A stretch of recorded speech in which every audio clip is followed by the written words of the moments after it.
Marvel e DC são que nem cão e gato, Tom e Jerry, sabe? Flamengo e Vasco, Pepsi e Coca-Cola. Tipo, são rivais, eternos rivais. E essa competição entre as editoras já dura há décadas, galera. Ela começou lá nos anos 40 e não tem data pra acabar. Nesse tempo aí, as duas empresas já fizeram alguns trabalhos juntas, já se elogiaram, já se suportaram, tudo em nome de uma boa concorrência. Quem é que não gosta de um concorrente ali te inspirando a melhorar?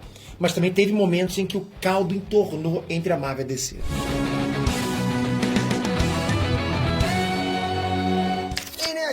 Peter aqui. Olha, tiro, porrada e bomba. Não rolou nada disso ainda com a Marvel e com a DC.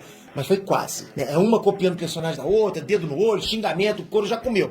Não dá pra dizer que as editoras se odeiam, mas também não dá pra dizer que elas se amam, a gente sabe disso, né? Como fã, eu curto as duas, eu acho que todo fã tem que ser assim. Eu torço pra que os filmes da Marvel façam sucesso, torço pros quadrinhos da DC. Quanto mais história de qualidade, melhor pra todo mundo. Mas hoje eu quero ver o circo pegar fogo. Eu vou mostrar pra vocês 7 vezes que o negócio ali esquentou e as editoras partiram pra baixaria mesmo. É quando realmente a parada ficou casca grossa. Do jeito que vocês gostam, treta pra caramba, né? Quem é que não gosta de treta assim, na verdade? Todo ser humano tem alguma coisa de ratinho, né? Só não esquece antes, deixa aquele joinha que você sempre deixa. Principalmente você que é fã da Marvel e da DC. Agora eu tô unindo os dois, não é verdade? Então deixa um joinha que ajuda demais. E se inscreve, é muito importante se inscrever. Eu sei o seguinte, cada 10 pessoas que assistem, 3 não são inscritos. Como assim? Sai desses 3, por favor, vai ajudar demais. E você vai sempre receber conteúdo de super-heróis, de animes, de cinema, de... enfim, de cultura pop. Obrigado de coração, vamos lá. Essa briga entre Marvel e DC tava tão forte nos cinemas que chegou a contagiar o David Ayer, o diretor do Esquadrão Suicida. Durante a festa de lançamento do filme, né, na frente, assim, de um monte de fãs, o cara se empolgou e mandou ao vivo um... como é que eu vou falar isso? Da Marvel. Foi o que ele falou. Ele falou altão, né, que pegou muito mal isso aí que ele fez. Claro que alguém gravou o palavrão e soltou na internet. E o que suco ferveu pro lado do David Ayer. Na boa, ficou casca grossa, cara. O diretor depois pediu até desculpas no Twitter, mas, tipo assim, já era tarde demais. O que adiantou? Já filmaram, né? É ruim da Marvel chamar o cara pra dirigir qualquer coisa no futuro.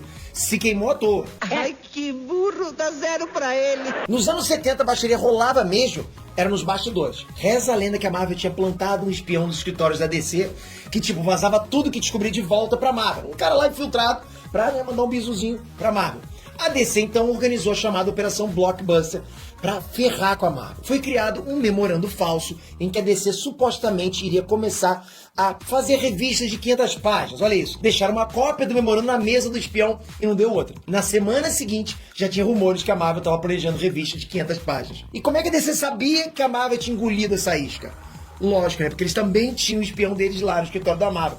Claro, nenhuma das duas editoras foi louca de passar a fazer gibis de 500 páginas. Pô, fala sério. Mas o espião deve ter ido pro olho da rua. Na boa, de 007 o cara não tinha nada. Você está demitido. Aí nos anos 70 também, né? Ninguém menos que o próprio Stan Lee assinava um editorial na seção de cartas das revistas e não perdeu a oportunidade de mandar aquela indireta pra DC. Lógico, né? Ele chegou a afirmar, sem citar nomes, claro, né? Que a concorrência fazia revistas que eram imitações da Marvel, sem qualidade e com o único propósito de ganhar dinheiro. A DC respondeu com algumas paródias de personagens da Marvel.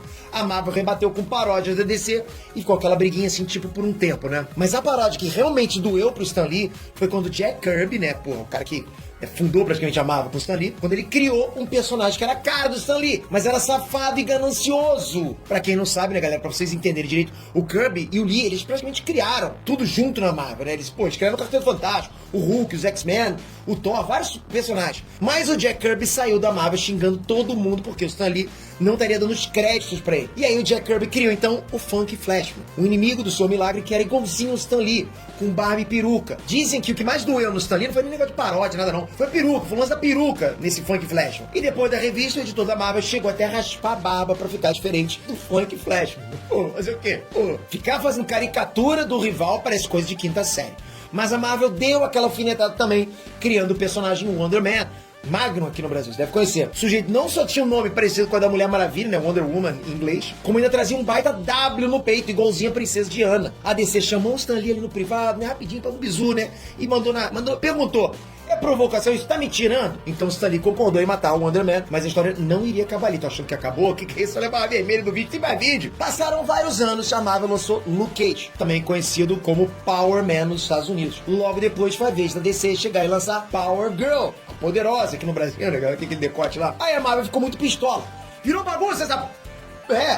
Se pode Power Girl, então pode Wonder Man. E eles foram lá e ressuscitaram o personagem, com W no peito e tudo mais. Os personagens existem até hoje, os editores não mencionam mais o assunto. Ficou por aí mesmo. Se um copiou, outro copiou também, então pode copiar, então copiou tudo. Essa questão de nome chegou a parar nos tribunais por conta do Capitão Marvel, e é uma história, tipo, bem antiga, né? Nos anos 40, o Capitão Marvel da Fawcett Comics vendia mais que o Superman nas bancas. Só que o personagem era muito parecido com o Superman. Usava capa, era super forte, invulnerável, voava. A DC nem piscou e tacou um processo na Fawcett. Foram 10 anos na justiça, mas a DC venceu. A Fawcett foi obrigada a parar de publicar o Capitão Marvel. DC também é brincadeira, hein? Enquanto isso, a Marvel ali na maciota chegou juntinho e lançou a revista de um personagem chamado, adivinha só, Capitão Marvel. O nome não tem dono, né? O herói Kree não tinha nada a ver com o Superman ou outro Capitão Marvel, mas garantiu o uso do nome pra Marvel. Aí a Fawcett acabou vendendo os direitos do Capitão Marvel deles lá pra DC e fechou as portas. Mas a DC não conseguiu usar o nome do personagem. Chegou a processar a Marvel também, mas não teve jeito, teve que trocar pra Shazam. É por isso que a gente tem no cinema 2 Capitães Marvel, digamos assim, né? Que é Captain Marvel no inglês. Mas só um deles pode realmente usar esse nome. Mas Marvel e DC sempre foram inimigos? Não. Ali no final dos anos 70, início dos anos 80, as duas editoras chegaram a juntar as forças e publicaram Encontro entre os seus personagens. Teve X-Men e Novos Titãs, Batman e Hulk e Superman e Homem-Aranha. Mas o que a galera queria ver mesmo era Liga da Justiça versus Vingadores.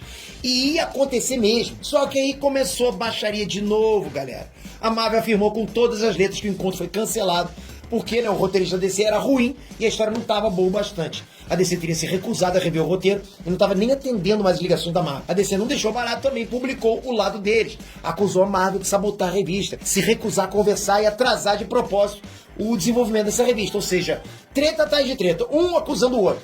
Resultado, o caldo entornou. X-Men vs Novos Titãs 2, que também estava em andamento, foi cancelado e as duas editoras ficaram muitos anos aí sem publicar nada junto. Ou seja, quem perde é a gente. Treta entre eles, quem perde é a gente.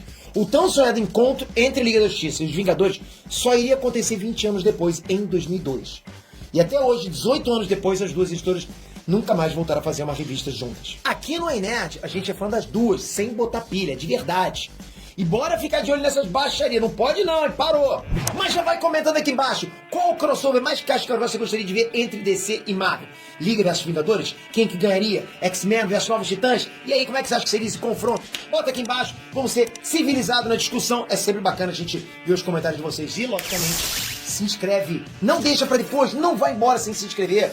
Todos os dias falta muito pouquinho para chegar a 10 milhões. Olha o número da gente inscritos. Faz parte desse primeiro grande bloco de inscritos que a gente vai ter aqui, que são os 10 milhões. Muito obrigado de coração por fazer parte desse projeto. Ajuda demais a gente. Até a próxima. Fui!